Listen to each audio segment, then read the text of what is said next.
This is Adrian. He's a black belt in jiu-jitsu, and I've known him since 2015. So I wanted to bring him in, one, because there was a very famous video that went viral on every single jiu-jitsu thread, every single jiu-jitsu community in 2017, which involved, it was his wife who took down a guy who was trying to mug her. That's what the story claimed. We'll clarify all that. But the story that most jiu-jitsu guys got was the dude was either trying to mug her or trying to sexually assault her, and she took him down and was, submitting him and doing all this, controlling him. So that was his wife. So I want to bring him on, not just to talk about that, but in general, just to talk about situations related to self-defense, because there's a difference between martial arts and self-defense. There's a difference between combat sports and self-defense. There's a difference between jiu-jitsu and self-defense. So dude, welcome, Adrian. Yeah, so self-defense, right? Self-defense isn't just learning, strikes and learning arm bars and stuff like that. Self-defense is just overall defending yourself. Yeah. You could look at it even in any sport where you're there's contact involved. You have to employ self-defense to make sure you don't lose a tooth. Yeah. You don't get poked in the eye. Yeah. You don't get hit in the nose. Yeah. That's self-defense. Yeah. So like there's plenty of scenarios where you want to get involved, but that stops becoming self-defense. Yeah. Yeah. Self-defense is very much self-preservation at its fullest. Yeah. Running away is self-defense. Yeah. In fact, if you can run away but you got involved, maybe you didn't really engage in self-defense, right? Especially if there wasn't anything at stake. If someone's threatening your kid, and you have to get involved, then you can't run away. But if it's just me and someone's threatening me and I just get involved and I beat them up, maybe it's self-defense. Was it really self-defense if I risk extra injury to me? Right. I'll mention the most recent incident I got into. I was in the park. I was having a picnic with some friends. This homeless guy walked this close to us and was just looking at us. Oh. And so I was with my coach. My coach wasn't worried at all. But when the homeless guy got too close to me, I just did a natural jiu-jitsu thing. I just went this way and I pointed my knee at him.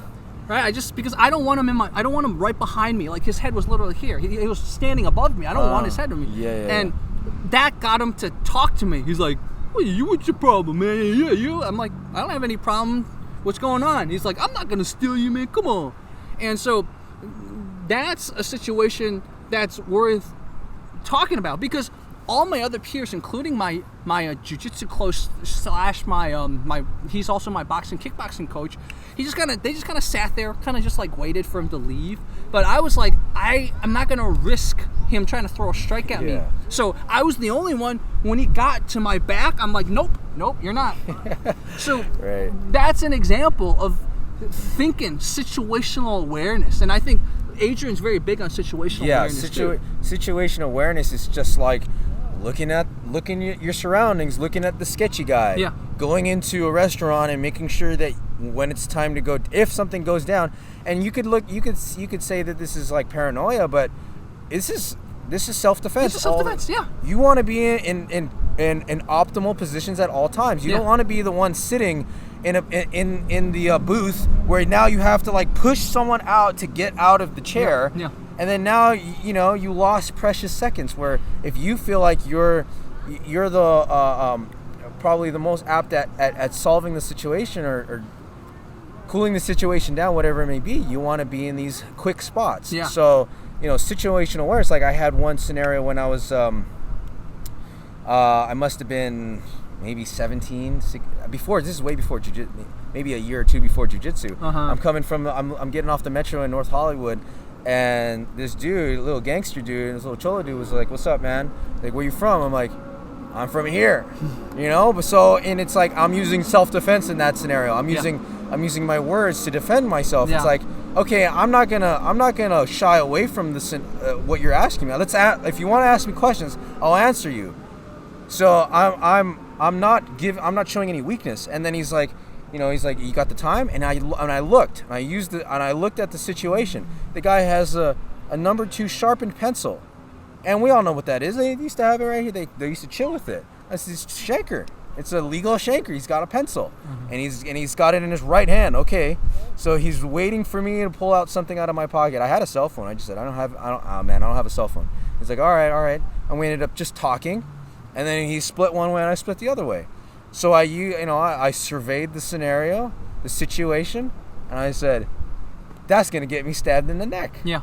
Yeah. You know, it could have easily, because I didn't have one, and he already had the swing on me, and you know, so stuff like that you have to be watching. Yeah.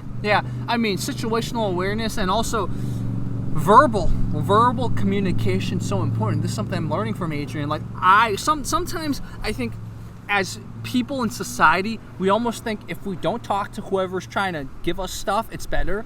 But sometimes verbal de-escalation is so important. In my situation with the guy, you know, he actually finally went away after I interacted with him, because I made it clear to him that I'm not comfortable with him being that close, right? And I've had many incidents where I try to ignore it and they wouldn't go away. But the moment you acknowledge it, that it doesn't mean, okay, be like, fuck you, I'm gonna beat you up, right? But it does mean acknowledge it. Be like, oh, what's up, man?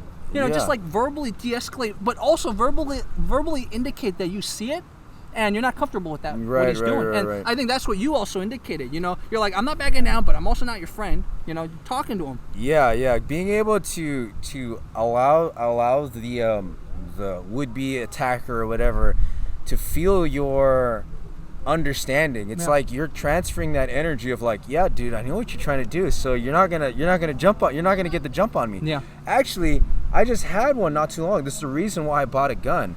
I was living in the RV boondocking, and two guys, they had shaved head. They looked freaking weird as hell. I was living in Acton. They were super sketchy looking, and they were just luckily I had a Chihuahua that was like basically our alarm system. My wife was pregnant at the time, so I didn't have a second, you know, person to help me, because she, you know, she's hardcore. Yeah. But I didn't have, so I was alone, and now I'm like defending a pregnant lady. So I was like, I hear this little Chihuahua barking like crazy. I'm like, why is he barking? He's barking like, I know this bark. This is like someone's at the window bark. And I look, and I'm like, oh, dude, there's two guys, and we're in the middle of nowhere. So this is like, you can go up to me, you know, and I can't, you know, I'm not on property that like I own. Yeah. And so I see it, and I look outside, I see it, and I'm like, oh shoot. So then the first thing I do, I was like, all right, I told my wife, get the knife.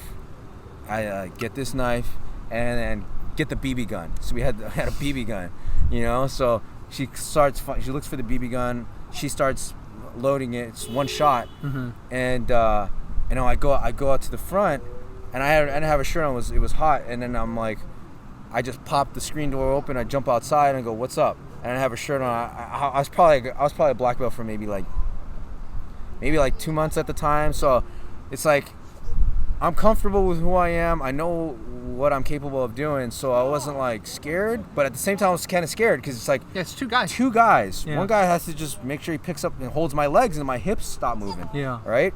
So I asked him. I was like, "What's up?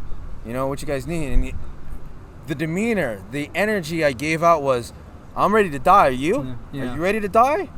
And that alone is a self-defense sensation that you can pass on to someone else. Like, if you're not willing to die, keep moving. Yeah. And he's just like, oh, I just wanted to see if you guys had sugar. Like, wow. What? You wanted to see if I had sugar? They were definitely up for no good, man. Yeah, those two guys. Wow. Clearly, just... He was like the oldest trick in the book. Yeah. Right? Yeah. Okay, let me see if I have some sugar. Yeah. You're going to come right behind me? Yeah. Right? So, you know, I was like, no, I don't have none. He's like, okay. One guy has his hand in his pocket, all shifty looking. I'm like, dude. And I made a mistake. I left the knife. I actually should have just walked out with the knife like this. Yeah, exactly. I would have been like, what's up? Yeah. I mean, I'm cool. Are you guys cool? Yeah. I mean, I'm ready to poke, but you know, this thing is gonna suck for you too. Yeah, exactly. Is it worth it? Yeah. And that's the kind of energy you have to give. You gotta just be like, whatever, man. Let's freaking go. Yeah. I'm ready to die, because at that scenario, two guys, you're probably not gonna. Yeah. You know, you're probably gonna have a hard time. Yeah. Unless you kill one. Yeah. And I wanted to really mention this for everyone watching. Think about this situation, right? He couldn't run away. He has a pregnant wife at home. They're literally attacking him at home. So in this case, that's one of those moments where you have to go to the extreme, right? So a good lesson from this talk is think about what situation you are in and what is necessary for you to get out of it safe, right? My situation, for example, the guy that was really close, you know, he was like getting right like this close to us, but he was hovering above us, right? If worse comes to worse, if that guy got more violent, I could have just told everyone, hey guys, let's get out of here right now, right? So like there's different escalation / different kind of differentials of how you react, right? That guy that was really close to me, I didn't need to take the Adrian approach. That might have ended it really badly. He wasn't being that level of threatening, right? So like these are things to keep in mind. But I mean, you did what you had to do in your situation to get those two guys who are obviously up to no good to go away. Yeah, right. And you know, I had to just think, okay, let's do or die, right? Yeah. And that actually prompted me to getting a gun. I actually was able to get one, and I didn't want to feel that sensation again, because two guys against one, holding a gun, that's already enough. Yeah. You know, and that in itself is self-defense. Yeah. Showing your ace card, you know, a lot of people want to hide that thing. Show it. Yeah. What's up? Yeah. I got this. Yeah. It's a poke right through you. Yeah. You Exactly. know, right? Yeah. You know, in another situation, so on the topic of the self-defense, like when to use your jiu-jitsu and when not, my wife ended up using her jiu-jitsu. And this was years ago. The same video we were talking about, the 2017 Yeah, she video. has the pink thing in the dress. You know, we had heard some blood-curdling scream just across the street, and we're just like, we're looking. That's the apartments. And all of a sudden, this dude pops out of the house running, trying to pick up his pants. And what had happened is he tried to rape a girl. Oh. You know, he tried to rape he just went inside someone's apartment that was open, and he's running out, and a few people are like screaming and like, get this guy, he just tried to rape her, and they're like, come run with us. And I was like, all right. And my wife had the dog, so she had to go walk the dog back in the house, and I just started jogging with the guys, and I was just like, all right, well, this could be fun. So I'm just doing my jog, and I'm looking at this guy. He looks like he's gonna get tired. There's not much. You don't really have to go crazy on the guy. And we were chasing him all around the street. He would run across the street, and the cars, we'd have to dodge them. We were playing Frogger a little bit, and there was actually multiple times where I could have taken him down in the middle of the street, but I just let him go. I was like, hell no. Yeah, not in the middle of the street. And you don't know if he has a weapon or anything. Yeah, and it was there's a little bit of rockiness going on. And we get to a spot where he's like there, and I'm watching a few guys gassing out, and he was still going because he didn't want to go to jail. Yeah. And finally, out of freaking nowhere, I actually let the guy have a distance, so that way if I see him get tired, then I can from a distance I can evaluate what needs to happen next. Yeah. If I felt like taking him down, I could have. And then all of a sudden, wife just comes out, she makes her right, and she goes. She didn't have any shoes on. She was sprinting. She was full blast sprinting. I couldn't freaking believe it. At the time, I think we were involved with some barefoot running, so that might have been part of it. But she freaking ran so fast, and I watched, and I went, oh shoot. She grabbed him by the back of the shirt, did one of those like tilt back kind of things, and the guy was off, and she just pulled him down. Wow. Got to the ground, and then I looked. I went, is she going to look like she's going to get rolled over? Because if she landed and the guy came on top, I was just going to sprint. But it looked like she was able to maintain side control because she's a purple belt at the time. So it was like, whatever, she's multiple tournaments. And I looked, boom, had it, pulled out the phone. I was like, all right, let's get this. Just proof that we didn't hurt the guy, just to keep her, because I didn't have to get involved. She beats guys that know jiu-jitsu already, so it wasn't a big deal. Yeah. But that alone was probably incorrect. The self-defense way should have just been like, let's just keep chasing the guy until he gets tired, and then just call the cops so we can point at the guy. Yeah. You don't want to get involved with a dude. If he's homeless, he might have a shanker because he's homeless. Yeah, exactly. He's got other homeless dudes wanting to freaking shank him too. Yeah, and he's got nothing to lose, basically. Got nothing to lose. Yeah. Or so we think. We let's just assume. Yeah. So taking a guy down that can bite you, you're getting bit. Yeah. Now maybe he's gonna what if the guy grabs your balls and you're thinking jiu-jitsu, and if it was me, and I take him down and he grabs your balls, and now you're gonna die. Yeah. Because he just holds that thing, and now he can stomp on your head because you're just gonna do anything he wants you to do. Yeah. You could go into someone's car and grab your balls like that. Yeah. So self-defense situations also are just staying out of things just because you can do it, just don't to do it. Now, if someone's breaking in your house, you want to put him in a body lock and you want to give him some elbows to the head, then do it. Yeah. But to chase someone down, it's not worth it. Yeah, exactly. Not a good self-defense tactic right there. Yeah, exactly. But I really appreciate Adrian kind of, giving the background information to this and also learning some real honest lessons to this. It's like, as much as it was impressive what the wife did, wasn't completely appropriate for that situation, because like Adrian said, if the guy gassed and they called the cops came, then just have the guy cornered and just be like, look, this guy tried to do something. Didn't need to necessarily engage him. One of the comments on the video, I had to take it down from the channel because YouTube was cracking down on videos like that, was they were like, dude, why would you do that? It would take like 6 showers to get rid of the smell. And behind that troll comment was a very good comment, which is, dude, you don't know if this guy has any diseases or something. So like, you don't want to put yourself at risk like that.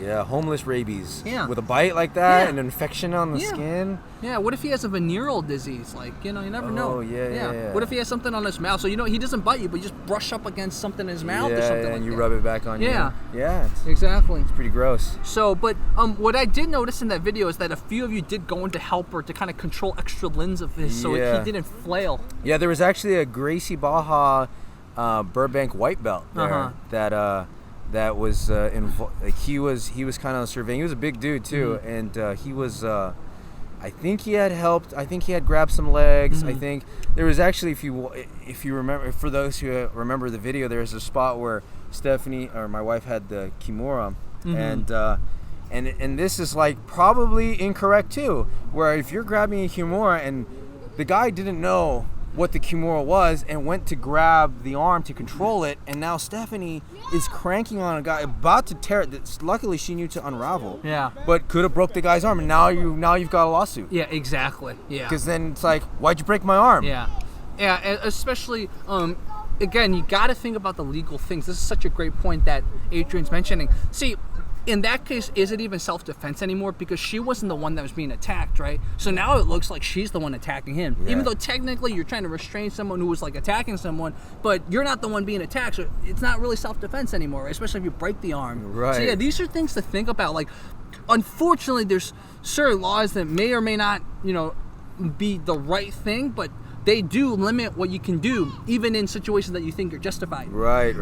Yeah, I would say jiu-jitsu offers control power, and that's probably like your limit, unless you feel like you're about to die. Yeah. Like, you can see the homie full sprinting, and he's like a block away, and you're like, you know what? I could probably break this dude's arm before he gets here. Yeah. Okay, so maybe you can make that argument, or you can, maybe stomp on the guy's jaw and then run away, but. Yeah. For the most part, jiu-jitsu is, from my experience, is a very powerful control weapon. Yeah. So using it for control and waiting for someone to, back you up, that way you're not in the wrong for using your freaking kimuras and your Americanas just because you're like, I get to use it. I get to finally rear naked choke somebody. Yeah.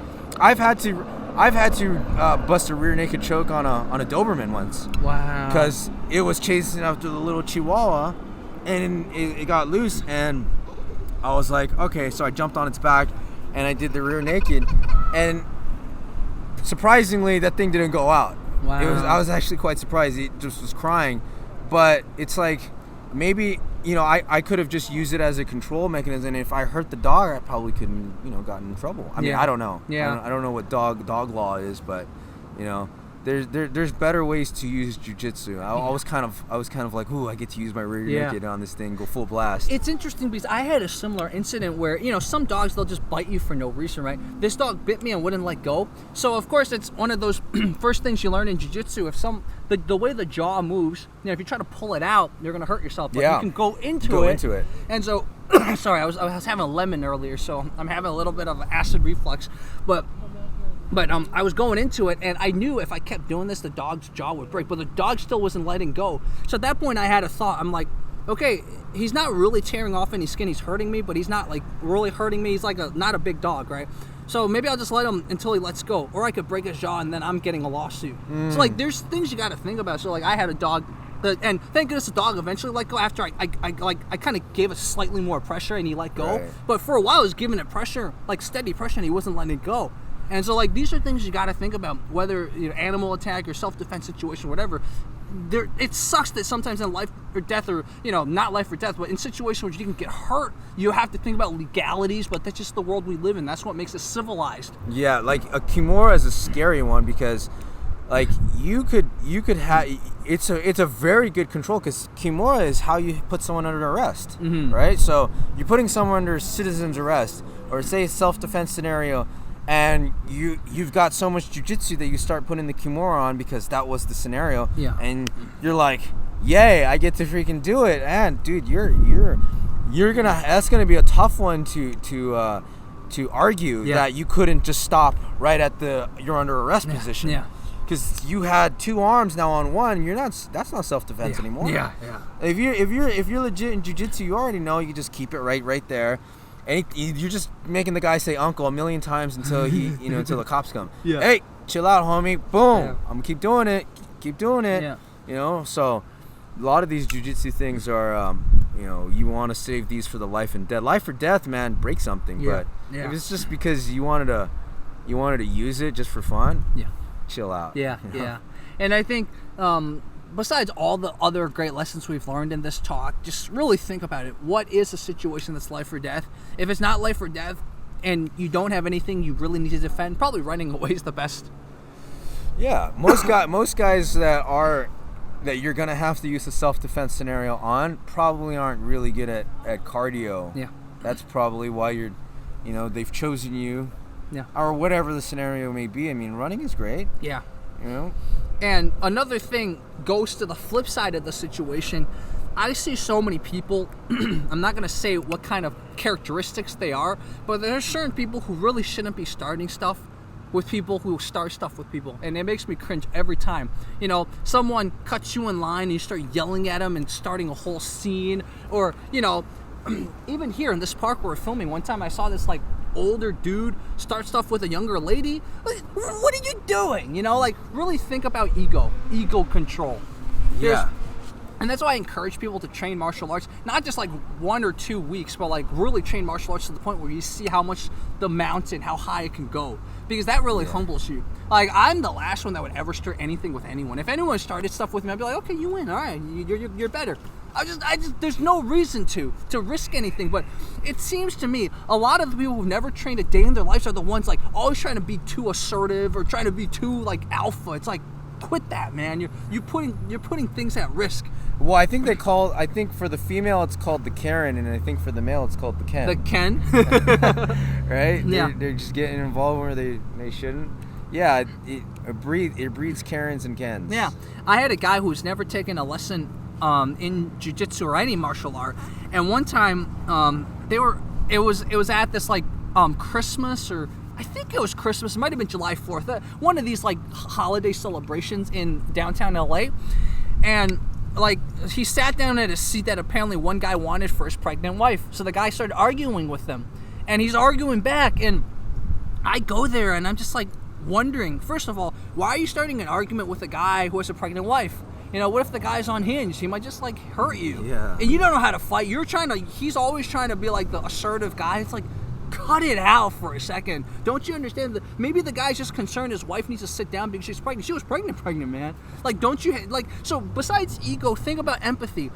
If someone's giving you stuff and they're not actually trying to hurt you, maybe they're just arguing with you, or maybe they cut you in line, try to understand it from their view. Why? And even if they're being unreasonable, maybe you don't need to yell at them or something. Maybe if you really want to say something, just tell them, hey, yo. And if they still don't understand, you really don't, it's not worth it sometimes.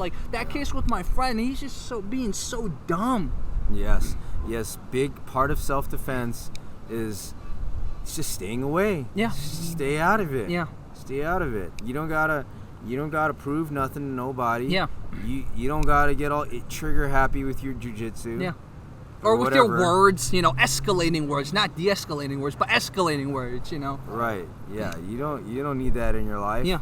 Just go train. Yeah.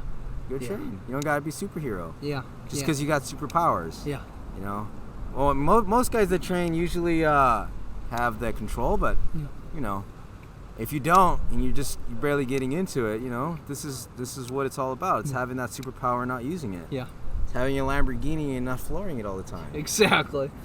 Right? Exactly. Yeah, so Lots of great lessons, man. Guys, Adrian, black belt in jiu-jitsu, and he's also used to do taekwondo, boxing, and stuff like that. Yeah, I did a lot of the kickboxing and the boxing and Greco and freestyle wrestling and judo. And while we mention this, another reason to be aware in self-defense situations, punches are not always the best thing to throw. You know, when you don't have gloves, man, when you don't have wraps, it's quite easy, especially as an adult, you're punching other adults, it's easy to break your hand. Yes, palm strikes. Yeah, palm strikes or verbal de-escalation / running.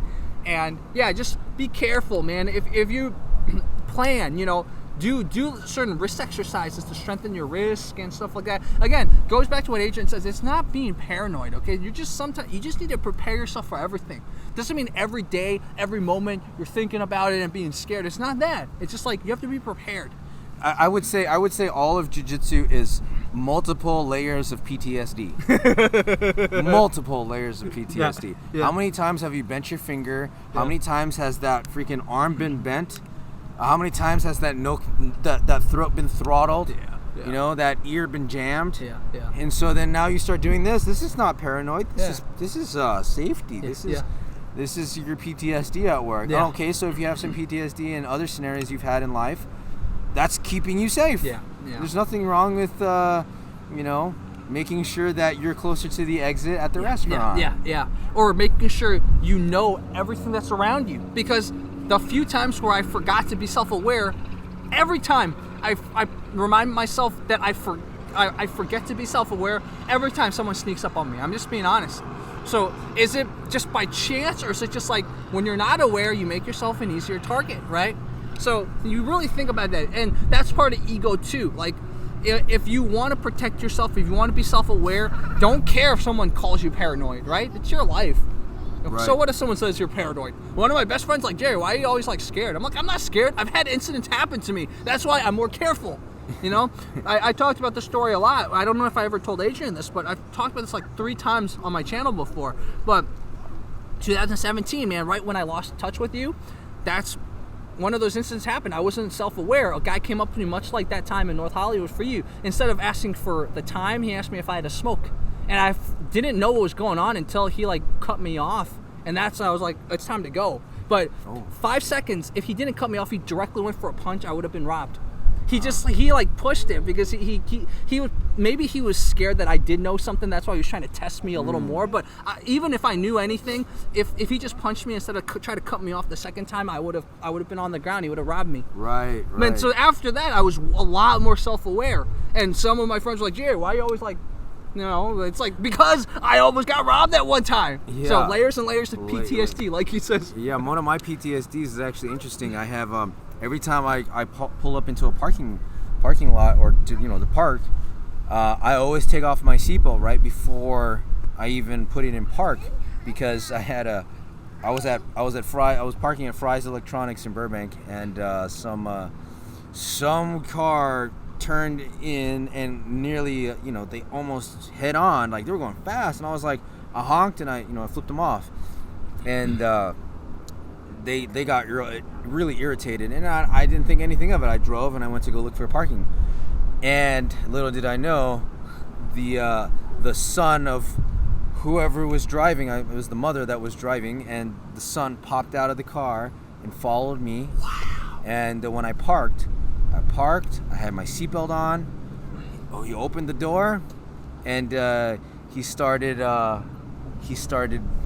punching me in the face. Wow. I was stuck, and he knocked my glasses off, and he was just like, he's like, "What, you want to flip off my mom? You want to flip off my mom?" Wow. And then I just couldn't move, and all I could do was I just grabbed his sleeve. Yeah. I had probably 4 years of jiu-jitsu and, you know, whatever the MMA experience I had already, and I'm just stuck though. Yeah. And I didn't think take it off. Yeah. I was just like, oh shoot, just do this. Yeah.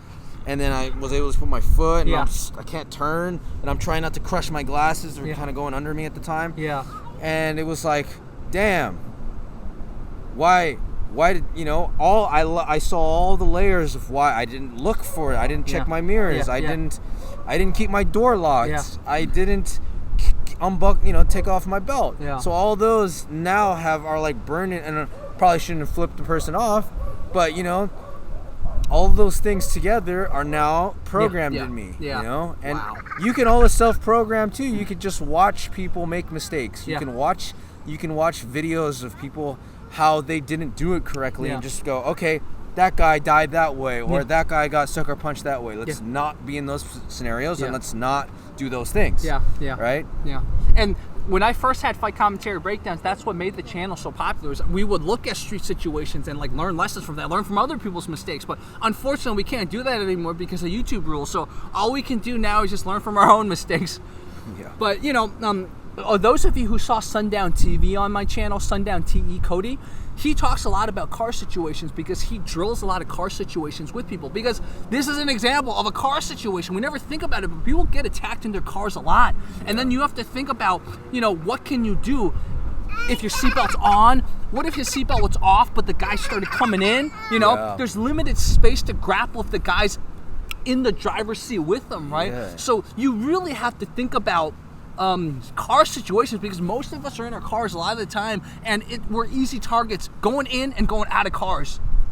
Going in and going out, very much my new PTSD. Yeah, and Adrian, what happened? Did he eventually stop punching once you controlled him? Well, once someone kind of like stepped in and said, "What's going on?" And he's like, "Well, he flipped off my mom," and then he started like just verbalizing, and then I'm stuck there going, dude, I just got punched like 3 times. Yeah. And then he ends up start walking away, and I get out and I go, wait a minute, I know jiu-jitsu, let's go. And I start calling him out, and he's walking away, and he starts waving his hand like, I'm done. Yeah. And I'm like, now I'm in a position, now everyone's watching, I'm like, now I'm the aggressor if I go after him.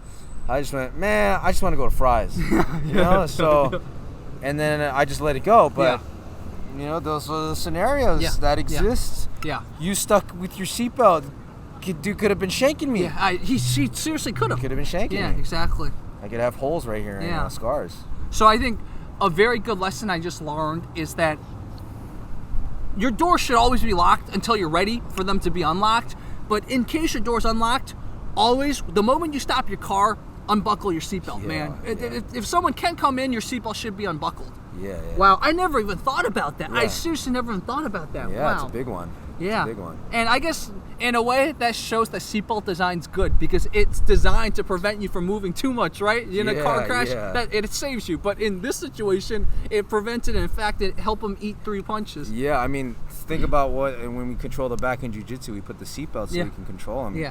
I literally was just stuck like this. And in fact, the way a seatbelt works is the more tension it is to it, the more it freezes, right? Yeah. So he's getting punched. Every tension he has, it's literally locking him. Yeah. Man. Sucky scenarios. Wow. Self-defense is also awareness. Yeah.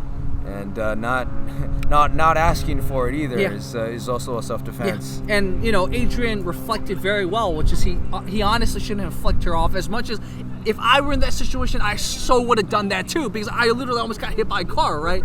So yeah, I get it, but that's why you have to be in situations like this, reflect on them, and do better. And God forbid not get into them, but if you do better, you let the PTSD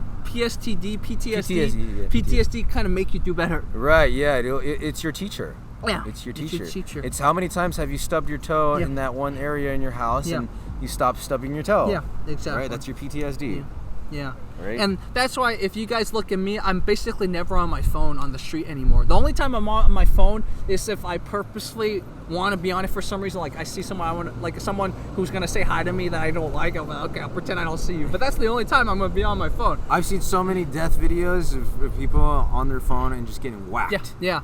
You're just like, dang, that's bad self-defense. Yeah, exactly. And then I've talked about this before, but another thing to know, having the phone, if I can find my phone, is the thing that a lot of girls do. I see this mostly with girls, is that they tend to like get on their phone. Oh, thank you. They tend to be on their phone and they start talking to people if they feel threatened. But this is bad. But instead, you should have your phone out because you see every phone has a card cover. So if you whack someone with it, it's actually a pretty good weapon. Oh. So what I recommend to all those girls who like get on their phones when they're nervous or like they feel someone following them, don't do that. Because you cut off half your peripheral vision like this. Oh, yeah. Right? You saw that in a recent New York City assault, I think. This girl was on her phone because there's a guy sketchy and the guy actually assaulted her, beat her up pretty bad. Oh, shoot. So don't do this, guys. Don't be on your phone thinking you talking to someone's going to prevent someone right there from robbing you or doing whatever. But this is your weapon. Right. Well, you know, even more so. This hurts. Hurts a lot. That hurts. If you're a female in general, you might just want to walk around with a roll of quarters. Yes. Just have that in your hand. Yeah. And if you're afraid of, you know, walking around with a knife, and you don't think the pepper spray is ready, you know, if you can't get to it or it falls or whatever, just, you know, have a backup. Yeah. Roll of quarters, knock somebody out. Your hand. Girls, I mean, sorry to say, but they got bird bones. Yeah, exactly. They're hollow bones. Yeah, So punching is probably gonna hurt them more than it hurts someone else. Yeah. Roll of quarters. Interesting. I never even knew about the roll of quarters, but I learned that from Adrian today. Yeah, it keeps the structure in your hand, so it doesn't bend, it doesn't fold. Oh, makes sense. And it gets stronger. Yeah. See, if you hold the knife. Yeah.